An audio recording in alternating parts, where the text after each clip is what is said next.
It's actually a question for Joe. I've heard Keith continue to separate the idea of environmental protection from animal care, and we know that though there are environmental protections that exist, we're continuing to have public health endangered, watersheds polluted, and I wanted to hear Joe really talk about how this board might affect that.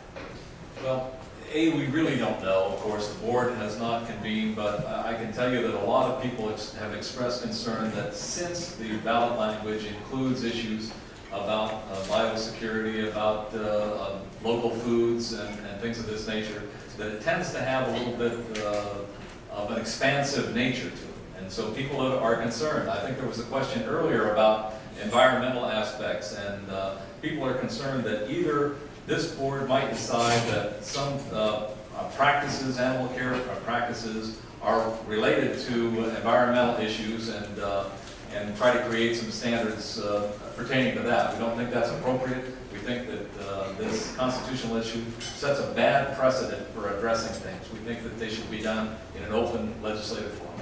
Keith, Brian will give you the last word. Again, I think the nature of the questions here, it shows how difficult this issue is.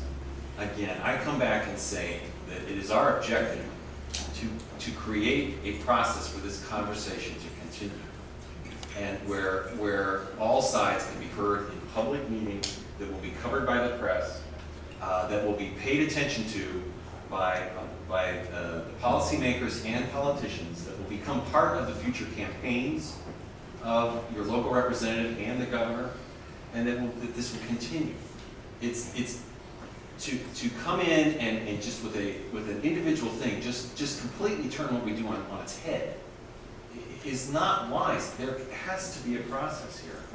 And it's been done in states where animal agriculture was smaller and it wasn't as much of an effect, and now finally it went to California, and now California's trying to deal with it. And yes, we can make changes on our farms, and we want to make changes. We want to go forward with what is viable. But at the same time, we've got to have a broader process and conversation for that to take place. Thank you all very much. I appreciate it. Catherine. Please join me in thanking our speakers.